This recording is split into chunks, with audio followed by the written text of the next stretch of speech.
The U.S. is all the buzz about the upcoming performance of the Puerto Rican rapper Bad Bunny at the next Super Bowl because he only sings in Spanish.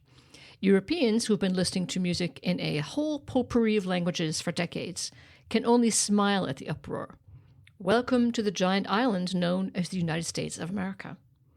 My first realization that the U.S. had no non-English pop music was in college in the 1980s. I had heard the famous, in Europe that is, Italian bard Angelo Branduardi on the radio during my year abroad in Spain. Upon returning to the U.S., I scoured the record stores in vain for his music. I even asked an Italian classmate if he had any idea where I could find Branduardi's music in the U.S. Nope. In Spain, I heard music not just in Italian, but salsa from Cuba and other Latin American countries, and other pop musicians in dance clubs.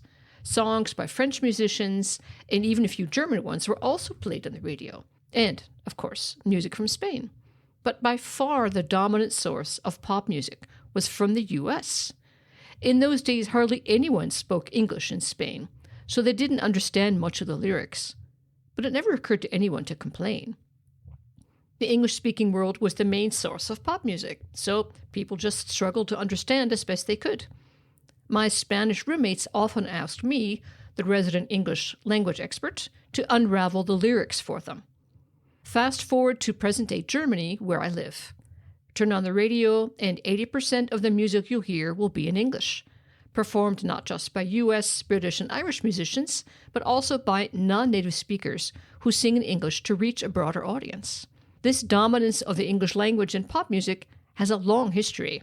Post-World War II Germany was flooded with GIs, especially in Bavaria, the American sector of the occupied country. I watched a TV series about the cultural history of Munich, Als München sexy war, when Munich was sexy, with film footage depicting GIs dancing their hearts out to American pop music, while Germans stood motionless at the edge of the dance floor, transfixed. One of the DJs from the 1960s interviewed on the series told of how he wrote down the names of the songs and sprinted off to the record store to order them the next day. And yes, those were all American songs. The Beatles' debut in the music world has become the stuff of legend. They toured Hamburg bars, singing in English, of course. I read once that they made an effort to simplify their lyrics so that Germans could understand them more easily. But it wasn't just in Germany that the U.S. influence on music was huge. It was all over Europe. Coming from the birthplace of jazz, American jazz musicians had been popularizing the genre at least since the 1920s. Jazz was popular in Mussolini's Italy, too, where the fascist leader even tried to Italianize Louis Armstrong's name by translating it quite literally into Italian. Luigi Bracciaforte. Hilarious, but it also bears testament to the strong draw of American music.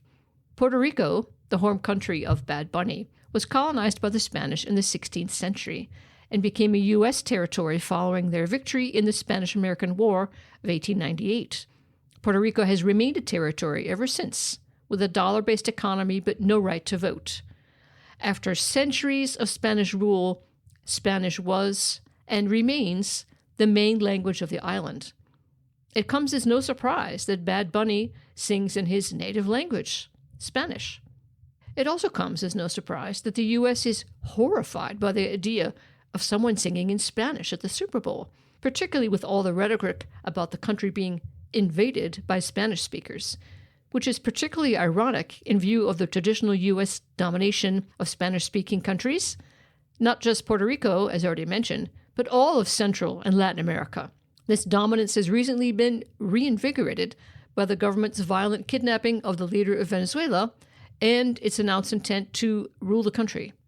The strong economy of the U.S. has long attracted immigrants from its neighbors, such that it has 60 million Spanish speakers, making it the second largest Spanish-speaking country after Mexico. Together with other immigrants, these Spanish speakers in the U.S. are fueling a kind of xenophobia, which doesn't exactly encourage learning Spanish or any other language. Americans have a long tradition of fearing other languages. Even founding father Benjamin Franklin warned that German speakers were going to take over the U.S. In view of the difficulty of German grammar, which I have spent many hours mastering, I'm very happy that they did not. This English-only mentality on the giant island of the United States has led to a complete neglect of foreign languages. Most colleges are currently eliminating their foreign language requirements altogether. Let's face it, the only reason people take foreign languages in the U.S. is to get college credit, not to actually speak the language. Indeed, why bother when the rest of the world speaks English? Contrast the panic at Spanish-speaking Bad Bunny's upcoming performance with the annual Eurovision Song Contest, which has people singing in their native languages. Most outside their countries don't understand, but nobody cares. They know that lyrics are just one aspect of the art.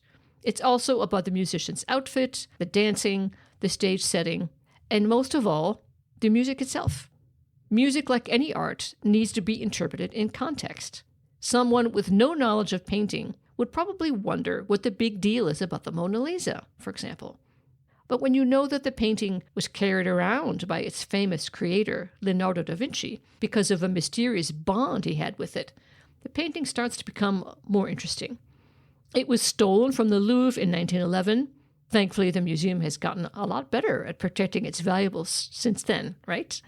And it also went on tour to the U.S. in 1963 and Japan in 1974. Da Vinci also kicked off a trend in the Renaissance by portraying his subject in front of a landscape. On top of that, the Mona Lisa is the subject of a song by the same name by Nat King Cole. That's a lot of publicity for a single painting. Lighten up, America. You learned how to say burrito, taco, and empanada to order your dinner at Taco Bell after the country was conquered by Mexican food, saving generations of Americans from the doldrums of standard hamburger and fries fare, which is what I grew up on, sadly. Heck, even that Chihuahua speaks a few words of Spanish. And let's be honest, do you understand what all of those English-speaking rappers are singing? Exactly.